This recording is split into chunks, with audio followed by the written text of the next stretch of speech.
소소한 일상의 아름다움을 발견하는 언니 스토리맘입니다. 오늘은 가르치지 말고 반응하라 김정민 교수님 책 중에서 그 반응성 육아로 인지학습과 그리고 언어학습 하는 방법에 대해서 이야기를 나누려고 하는데요. 일단은 그 학습과 놀이를 분리하지 말라는 그런 이야기가 나와요. 특히 미취학 어린아이들 같은 경우에는 놀이가 학습이고 그게 굉장히 구분되지 않고 넘나들 수 있거든요. 그래서 인지학습이라고 해서 가만히 책상에 앉아서 정자세로 막 글씨를 배우면서 숫자 세기를 막 숫자를 이렇게 쓰면서 세면서 이렇게 공부하는 게 아니라 놀면서 하루에 뭐 짧으면 5분, 길면 뭐 20분, 10분 이렇게 엄마랑 같이 놀이 시간을 통해서 자연스럽게 배워가는 그 과정을 이야기를 해요. 그리고 언어학습 같은 경우도 여기서 이제 얘가 나오는데요. 장애 아이가 있었어요. 그래서 그 아이가 이제 언어도 듣고 그러다 보니까 엄마 마음에는 아이를 많이 뭔가를 주입시켜야 된다는 생각이 있는 거예요. 그래서 엄마가 굉장히 말을 많이 하고, 예를 들면은 뭐 상을 펴놓고 너 이거 상이야. 상에 뭐 밥을 올렸어. 그 젓가락이 있어. 숟가락이 있어. 숟가락으로 한 입 먹을까? 냠냠냠. 이러면서 계속 이제 엄마가 말을 많이 하신 거예요. 근데 그런 방법이 아니라 다른 방법으로 어떻게 했냐면 그 엄마가 일단 그냥 상만 펴놨어요. 그래서 그냥 기다린 거예요. 그러니까 아이가 너무 배가 고픈 거예요. 밥이 먹고 싶고. 그러니까 그냥 딱 밥 이렇게 얘기를 한 거예요. 발음은 조금 어눌할 수 있는데 그래서 엄마가 그때서야 이제 밥을 준 거예요. 그리고 젓가락이라는 말은 잘 못할 수 있으니까 그건 아이가 이렇게 가만히 기다리면 이렇게 젓가락 이렇게 찝는 것처럼 아니면 밥을 막 이렇게 먹으려고 하잖아요. 잠깐만 젓가락 줄게 하고 젓가락 주고 숟가락도 주고 그러면서 아이가 물이 이제 먹고 싶으면 엄마가 그전에는 막 빨리 가가지고 막 정수기에서 물을 받아서 이거 컵이야 여기 안에 물을 담았어 물 먹자 꿀꺽꿀꺽 먹자 이렇게 계속 말을 했는데 그렇게 안 하고 그냥 기다린 거예요. 그러니까 아이가 목이 맥히잖아요. 그러니까 엄마 뭐 무 이럴 수도 있고 뭐 정수기를 가리킬 수도 있고 그럼 그때서야 엄마가 가서 물 먹고 싶었구나 해서 이렇게 준 거죠. 그런 식으로 아이가 먼저 표현하고 엄마는 기다리는 게 필요한 거예요. 엄마가 너무 서둘러서 말하지 않고 아이가 먼저 할 수 있게. 그리고 아이가 반응을 이제 말을 했을 때 엄마가 즉각적으로 반응을 해줘서 연결을 시키는 게 굉장히 필요하고요. 그리고 아이가 발음을 좀 어눌하게 할지라도 특히 어린아이들은 발음을 아주 정확하게 하기가 어렵잖아요. 당연히. 그리고 엄마들은 항상 그런 게 있잖아요. 아이들이 뭐 바르게 가르쳐야 되고 발음도 정확하게 어렸을 때부터 해야 되고 근데 아이가 아직은 준비가 안 된 그런 상황이고 아이마다 정확한 발음으로 되기까지 시간이 좀 걸리잖아요. 그러니까 언어에 굉장히 뭐 어떤 문제가 있는 특별한 경우를 제외하고는 좀 기다리는 것들이 되게 필요하거든요. 시간이 해결해 주는 부분이 굉장히 많고 아이가 계속 듣고 있기 때문에 그래서 예를 들면은 사탕을 아땅이라고 이제 아이가 할지라도 엄마가 사탕인 걸 알잖아요. 그럼 그래 맞아 이거 사탕이지 그러면서 이제 아이가 먹고 사탕 맛있겠다 그렇게 해줄 수도 있지만 여기서 특히 이제 어린 아이 같은 경우 말을 막 이제 막 내뱉으면서 배워야 되는 그런 시기에는 아땅이라고 해주라고 나와요. 왜냐면 그게 그때 아이가 이제 엄마가 내 발음을 알아듣고 반응을 해주는 거잖아요. 그럼 아이는 그게 되게 자신감이 생기거든요. 그래서 그때는 이제 사탕이라고 정확하게 발음이 어차피 조금 어렵기 때문에 아땅아땅 하면서 엄마도 그걸 따라해주라는 이야기가 나와요.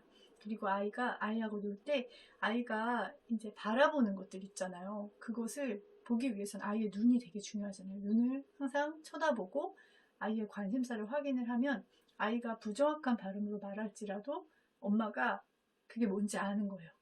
그래서 아이가 뭐 예를 들면 이 풀을 발음을 뭐 푸푸 이런다고 해도 그래 맞아 이거 풀 맞아 이러면서 뭐 풀을 맞아 이렇게 얘기하면서 그거 같이 이렇게 아이하고 만들면 놀 수도 있고요. 그리고 이제 아빠 생일이었대요. 근데 그 엄마는 나 말이 너무 많은 엄마예요. 그래서 아이가 말할 수 있는 기회를 계속 뺏는 거예요. 예를 들면은 아빠 생일이야. 그러면서 아빠가 딸기 케이크 좋아하니까 아빠 퇴근하시기 전에 우리 딸기 케이크 사러 갈까? 되게 좋은 엄마처럼 보여요. 그냥 이렇게 봤을 때는. 그럼 아이는 거기서 할 수 있는 말은 예, 아니요밖에 없어요. 네, 가요. 그리고 뭐 선물 사러 가면서도 그러니까 아이가 말할 수 있는 그런 것들을 기다리기보다는 엄마가 너무 많은 말을 쏟아내면서 그래 아빠 뭐 우리 양말 살까? 아니 아빠 뭐 넥타이가 없잖아. 아니면 아빠 모자 살까? 하면서 엄마가 다 모든 것들을 말로 표현하고 아이에게는 거의 선택권이 없어요. 그리고 그래 아빠 모자가 없었어. 모자 좋겠지 모자 좋겠지. 그럼 아이는 뭐 모자가 좋아요 할 수도 있고 넥타이가 좋아요 할 수도 있는데 그거보다는 처음부터 오늘 아빠 생일이야. 우리 어떡할까? 이렇게 해서 기다려보는 거예요. 아이가 되게 늦게 말할 수도 있고 잘 모를 수도 있어요. 특히 어린아이 같은 경우. 그러면 약간 힌트를 줄 수도 있는 거죠. 우리 저기 딸이 생일 때 선물 받았으니까 우리도 아빠 선물 사자. 이렇게 얘기하면서 무슨 선물 살까 하고 아이는 어른처럼 빨리 말하거나 빨리 반응하기 어려워요. 그래서 기다리는 거예요. 근데 편안하게. 아이 눈을 그냥 쳐다보고 빨리 말하라는 그런 뭔가 압박도 없이 그냥 편안하게 기다리는 거죠. 그럼 아이가 뭐 엉뚱한 걸 말할 수도 있죠. 그래 그러면 우리 한번 가보자. 그렇게 하면서 뭐 여러 가지 이제 아이가 여러 가지 이야기를 하면 그 중에서 이제 같이 고르는 거죠. 그리고 케이크 집에 가서도 무슨 케이크 살까? 그러면 나 잘 모르겠어요. 아이가 뭐 그러면 아빠가 딸기를 좋아했던 것 같은데 그러면 아이가 이렇게 보다가 딸기 이렇게 가리킬 수 있잖아요. 아니면 다른 거 가르칠 수도 있고. 사실 아빠는 다른 케이크 먹어도 상관없잖아요. 그렇게 중요한 건 아니잖아요. 그러니까 아이가 원하는 걸로 그게 막 정말 아빠 한편이 정말 싫어하는 그런 거 아닌 이상은 그렇게 아이가 선택할 수 있게 그리고 아이가 이렇게 말할 수 있게 표현할 수 있게 우리는 표현 언어 이렇게 입으로 나오는 그 말로 나오는 그 언어만 생각하는데 수용성 언어도 그것 이상으로 그것만큼 굉장히 중요하잖아요. 그러니까 예를 들면은 뭐 이렇게 풀이랑 뭐 이렇게 연필이랑 컵이랑 있을 때 사과를 펜이 이건지 아는 것도 되게 중요하잖아요. 그리고 비언어적으로 표현하는 거 이게 뭐 여러 가지 중에서 이게 뭐 핸드폰인 걸 아는 것도 굉장히 중요하잖아요.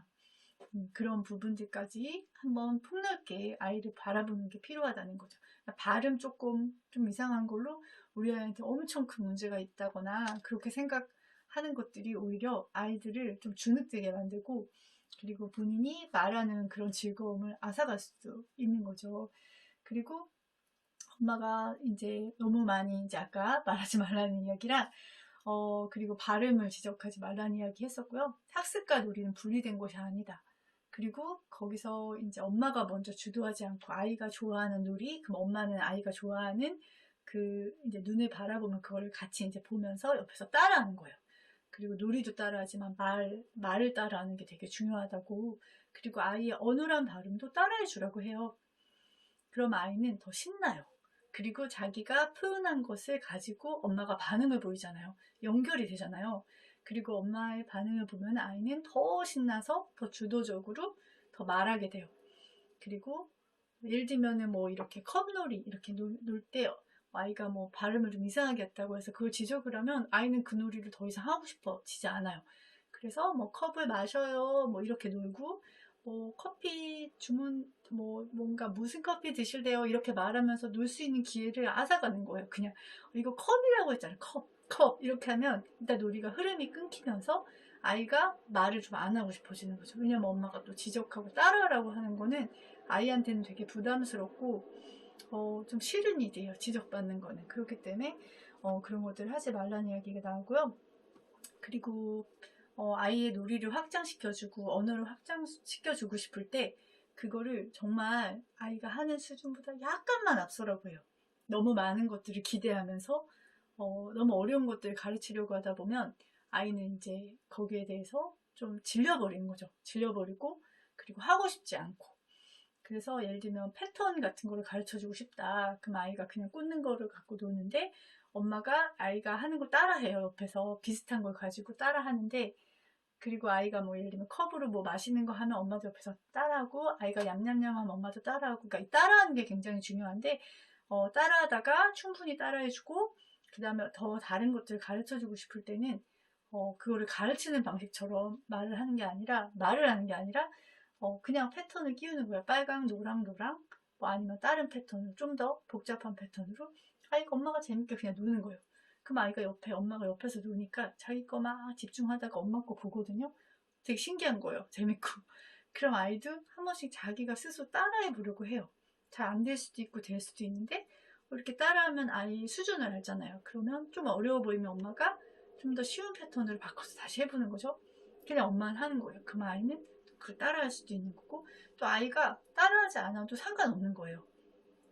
자기의 호기심에 맞춰서 아이들은 놀면 되는 것이고, 엄마는, 그러니까 엄마도 좀 창의적으로 아니면 약간 변형을 가지고 오면서 아이가 할 만한 것들 가지고 조금씩 해보는 거죠. 그런 것들에 대해서 이야기 나오고, 일단 아이의 말을 많이 따라할수록 아이는 많은 양을 내뱉는다는 거, 그리고 엄마가 말이 많아지면 상대적으로 아이의 말은 줄어든다는 거, 그게 가장 중요한 포인트라는 생각이 들어요. 다음에는 다른 이야기를 가지고 찾아뵙겠습니다. 언니 스토리 맘이었습니다.